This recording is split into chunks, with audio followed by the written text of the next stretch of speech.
ഒരു 4-5 വർഷത്തെ പ്രണയമായിരിക്കും രണ്ടുപേരും. അവർ തമ്മിൽ യാതൊരു പ്രശ്നം ഉണ്ടാവില്ല. പക്ഷെ ജ്യോത്സ്യന്മാർ ഇത് നോക്കിയിട്ട് പറയും ഇത് ചേരും. അത് എന്താന്ന് ചോദിച്ചു കഴിഞ്ഞാൽ അത് ശരിയെന്നുള്ളതല്ല, ചിലപ്പോൾ ദശാസന്ധികളുണ്ടാവും. അത് ശരിയാണ്. ഈ 4-5 വർഷമായിട്ട് ഇവർ വലിയ പ്രണയത്തിൽ ഒരു പ്രശ്നമില്ലാതെ പോകുന്ന രണ്ടുപേരെ ഒരു ജ്യോതിഷൻ ഗ്രഹനില നോക്കിയിട്ട് ഇത് ചേരില്ല എന്ന് പറഞ്ഞാൽ അതോടെ തീരും അവരുടെ ജീവിതം. അപ്പൊ 7ാം ഭാവാധിപൻ 2ാം ഭാവത്ത് നിന്ന് കഴിഞ്ഞാൽ ആ വ്യക്തിക്ക് അല്പം വ്യഭിചാര സ്വഭാവം കൂടുതലുള്ള ഒരു വ്യക്തിത്വമായിരിക്കും.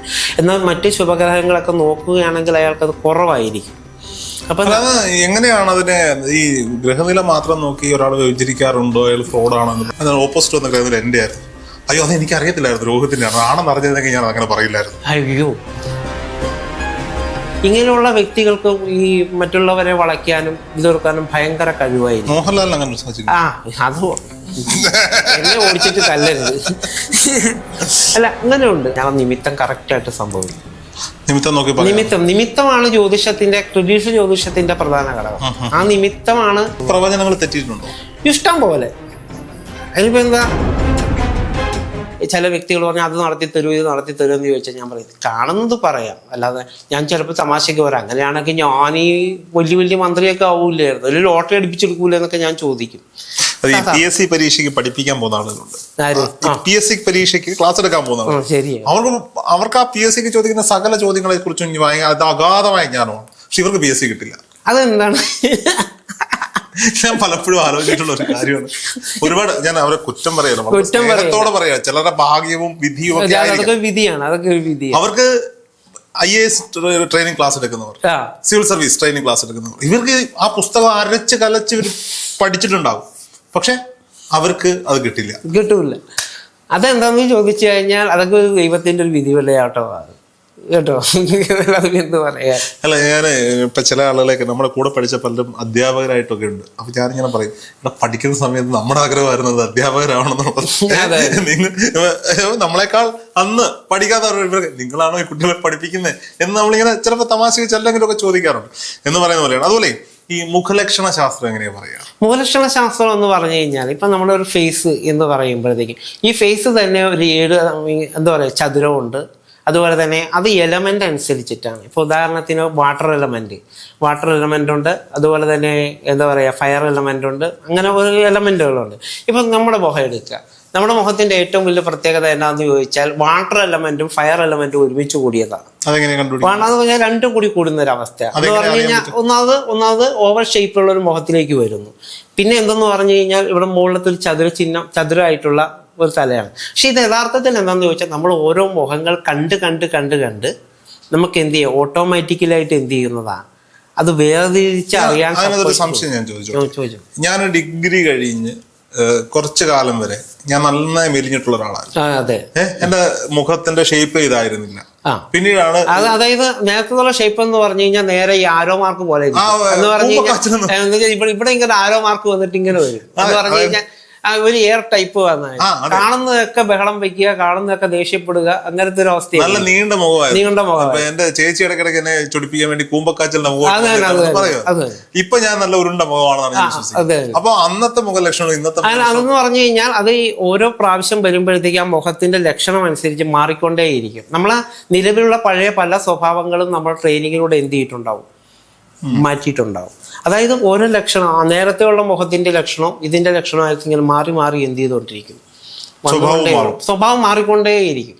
അത് മുഖത്തിന്റെ അനുസരിച്ച്. ഇപ്പൊ എന്താ കുഴപ്പമെന്ന് പറയാന്ന് പറഞ്ഞാല് ഓവർ തിങ്കിങ് ഭയങ്കര കൂടുതലായിരിക്കും. എന്ന് പറഞ്ഞാൽ ഇമോഷണലി ഓവർ തിങ്കിങ് ഭയങ്കരമായിരിക്കും. മനസ്സിലായോ? നമ്മൾ ഓരോ ചിന്തകളാണ്. അപ്പൊ അത് വാട്ടർ എലമെന്റും ഫയർ എലമെന്റും കൂടി വരുമ്പോൾ എന്താ സംഭവിക്കുക, എന്തെങ്കിലും ഒരു കാര്യം കിട്ടിക്കഴിഞ്ഞാൽ ഭയങ്കരമായ നമുക്ക് ചൂട് എന്ത് ചെയ്യും, ഭയങ്കരമായ ടെൻഷൻ. ശരിക്കും എന്നാൽ പുറത്തൊന്നും ആരും എന്ത് ചെയ്യൂല, അറിയിക്കില്ല. അതാണ് നമ്മുടെ ഏറ്റവും വലിയ ആ മുഖലക്ഷണം. ഈ മുഖലക്ഷണം കൂടി നമുക്കുണ്ടാകുന്ന ഒരു ഗുണം എന്ന് പറഞ്ഞാൽ നമുക്ക് ഏറ്റവും വലിയൊരു ഗുണം എന്താണെന്ന് ചോദിച്ചാൽ എല്ലാവരും കാർഡ് നിരത്തിയിട്ട് ചോദിക്കുന്ന ഒരു ചോദ്യമുണ്ട്, എൻ്റെ പ്രണയിതാവ് എന്നോട് ഇപ്പം സ്നേഹമുണ്ട്. കാർഡിൽ ചോദിക്കുന്നതാണ്. എന്നിട്ട് അവരൊരു കാർഡ് എടുത്ത് വയ്ക്കും. ഈ കാർഡ് എടുത്തു വയ്ക്കുമ്പോഴുള്ള വിഷയം എന്നാന്ന് ചോദിച്ചാൽ ഈ കാർഡിലൂടെ കണ്ടെത്തുന്നത് അയാൾ പ്രണയമായിരുന്ന സമയത്ത് ആ വ്യക്തിയുമായിട്ടുണ്ടായ സ്നേഹലാളനകളും അതൊക്കെ ഉണ്ടല്ലോ, അത് ഇയാളുടെ മനസ്സിൽ പതിച്ചിരിക്കുന്ന സന്ദർഭങ്ങളെ എന്ത് ചെയ്യും, ആ കാർഡിലൂടെ എടുത്തു കാണിക്കും. എന്നിട്ട് ആ കാർഡിലൂടെ നമ്മൾ പറയണം അയാൾ സ്നേഹമുള്ളവനാണെന്ന് പറഞ്ഞാൽ ശരിയാവുമോ? ഇല്ല. പക്ഷെ ഞാൻ പറയും അയാളുടെ ഫോട്ടോ തരാൻ പറയും. ഫോട്ടോ തരാൻ പറയുമ്പോഴത്തേക്കും നമ്മുടെ മുഖം നോക്കിയിട്ട് പറയും ആൾ ഫ്രോഡാണെങ്കിൽ ഫ്രോഡാണെന്ന് പറയും. ഇല്ലെങ്കിൽ അയാൾക്ക് ഇപ്പോൾ ഉദാഹരണത്തിന് ചില ആൾക്ക്, അതായത് പബ്ലിക്കാണ് എന്നാലും പറയാൻ പറ്റില്ല, പറയാം.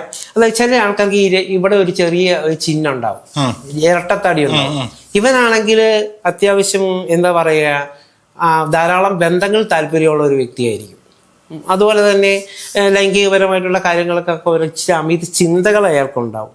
ഇങ്ങനെയുള്ള വ്യക്തികൾക്ക് ഈ മറ്റുള്ളവരെ വളയ്ക്കാനും എതിർക്കാനും ഭയങ്കര കഴിവായിരിക്കും. അത് എന്നെ ഓടിച്ചിട്ട് തല്ലരുത്. അല്ല, അങ്ങനെയുണ്ട്. അത് വെച്ചാൽ അവർക്ക് അതിനൊരു വലിയ കഴിവാണ്. അവർക്ക് ഏറ്റവും കൂടുതൽ ഗുണമെന്ന് വെച്ചാൽ അവർക്ക് ഫേസ് എക്സ്പ്രഷനും ബോഡി ലാംഗ്വേജും ഭയങ്കരമായിരിക്കും. അപ്പൊ ഇത് പെട്ടെന്ന് എന്ത് ചെയ്യും, മറ്റുള്ളവർ ആകർഷിക്കപ്പെടുകയും ഇതൊക്കെ ചെയ്യും. ഇങ്ങനെയുള്ള ഒരു വ്യക്തിയെ കാണിച്ചു തന്നതിന് ശേഷം ഇയാൾക്ക് എന്നോട് സ്നേഹമുണ്ടോ എന്ന് ചോദിച്ചാൽ അവരെടുത്തു വയ്ക്കുന്ന കാർഡ് ചിലപ്പോൾ സ്നേഹമുള്ള കാർഡായിരിക്കും. പക്ഷെ നമുക്ക് ഫേസ്ബുക്കിലൂടെ പറയാൻ സാധിക്കും ആള് ഇങ്ങനെ ഒരാളാണ്. അപ്പൊ ഇയാളെ നമുക്ക് പ്രവചിക്കാൻ ബുദ്ധിമുട്ടാണ്. ചേട്ടൻ താടി വെച്ചിരിക്കുന്നത് കാണാതിരിക്കാനാണോ? ഇല്ല, എനിക്ക് മുറിവിന്റെ അടയാളം മാത്രമേ ഉള്ളൂ.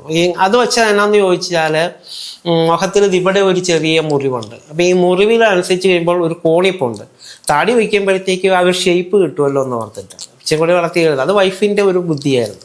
അതുകൊണ്ട് കാണുമ്പോൾ മറ്റുള്ളവർ കാണുമ്പോൾ ഒരു ഗൗരവവും ഒരു ലുക്കും തോന്നും. പക്ഷേ ഇത് വടിച്ചു കഴിഞ്ഞാൽ എന്ന് പറഞ്ഞാൽ ഇവിടെ ഒരു ചെറിയ കോണിപ്പുണ്ടാകും. അപ്പൊ അതിന്റെ ഒരു വ്യത്യാസം. ഈ ചില അപകടങ്ങളിലൂടെയൊക്കെ മുഖത്തിന്റെ ഒക്കെ ഷേപ്പ് ചിലർക്ക് മാറില്ലേ?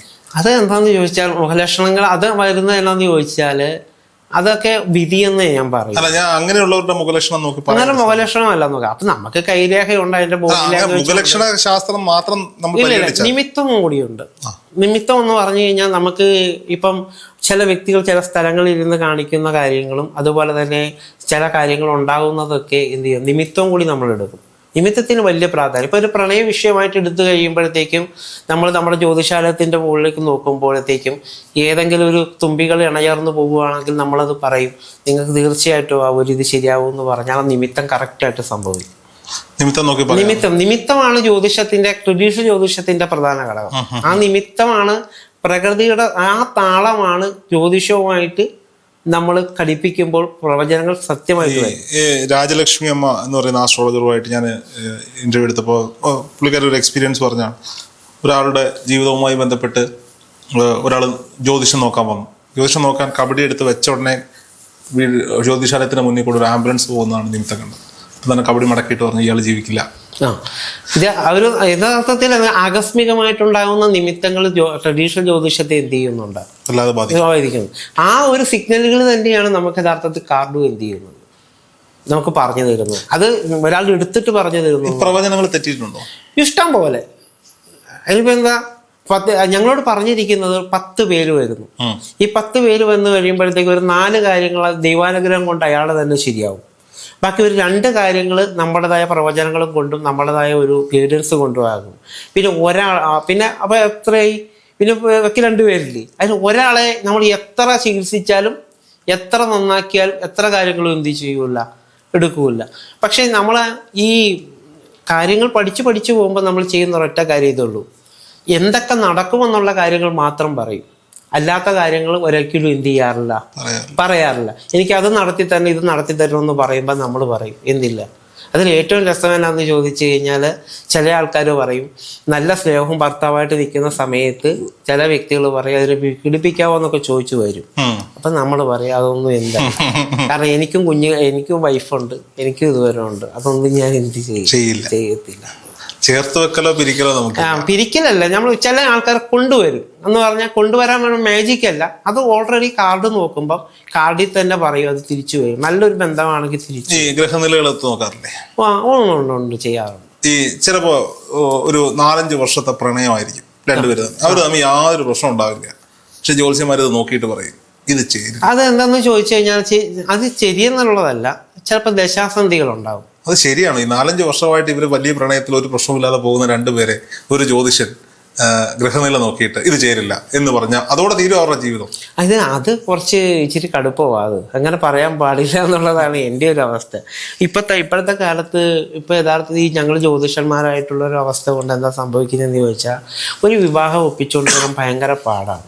അപ്പം ഇത് വെച്ച് നോക്കുമ്പോഴത്തേക്കും അത് നമ്മൾ സാധാരണ ഈ ഒരു ഗ്രഹനില നോക്കി നമുക്ക് ഒരാൾ ഫ്രോഡാണോ എന്ന് പറയാൻ പറ്റും. ഇപ്പോൾ ഉദാഹരണത്തിന് വൃശ്ചികൻ രാശിയിൽ നിൽക്കുന്ന നമുക്ക് ചന്ദ്രനെ കൊണ്ട് അത്യാവശ്യം മദ്യപാനും അതുപോലെ കാര്യങ്ങളൊക്കെ പറയാം.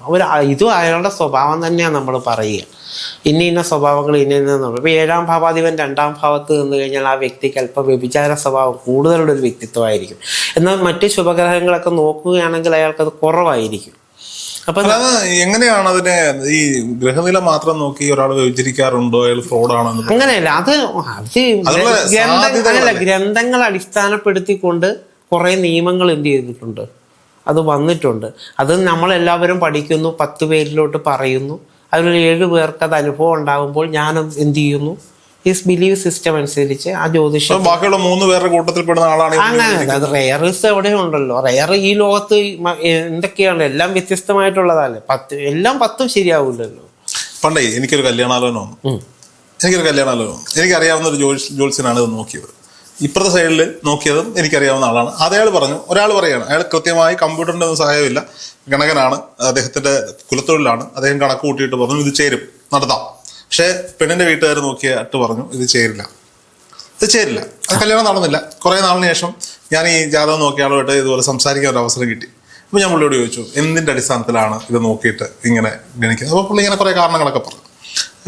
ചെറിയ പൊരുത്തക്കിടക്കെ ആണെങ്കിൽ നമുക്ക് അറിയാവുന്ന ആളുകളൊക്കെ ആണെങ്കിൽ നടത്തണ്ട എന്നങ്ങ് പറയും. ഞാൻ പറഞ്ഞു, ഇന്നതുപോലെ ഒരാളുടെ ജാതകം നിങ്ങളുടെ പക്കൽ നോക്കാൻ വേണ്ടി വന്നിരുന്നു, ഓർമ്മയുണ്ടോ? ആ ഓർമ്മയുണ്ട്, ഞാനാണല്ലോ നോക്കിയത്. ആ കുട്ടിയുടെ കല്യാണത്തിന്റെ നടത്തിയത് ഞാനാണ് നോക്കിയത്. എന്നാൽ അതിനു മുമ്പ് ഒരെണ്ണം വന്നത് ഓർമ്മയുണ്ട്, എന്നാൽ ഓപ്പോസിറ്റ് വന്ന ഗ്രഹത്തിൽ എൻ്റെ ആയിരുന്നു. അയ്യോ, അത് എനിക്ക് അറിയത്തില്ലായിരുന്നു, രോഹിത്തിന്റെ ആണ്. ആണെന്ന് അറിഞ്ഞിരുന്നെങ്കിൽ ഞാൻ അങ്ങനെ പറയില്ലായിരുന്നു. അയ്യോ,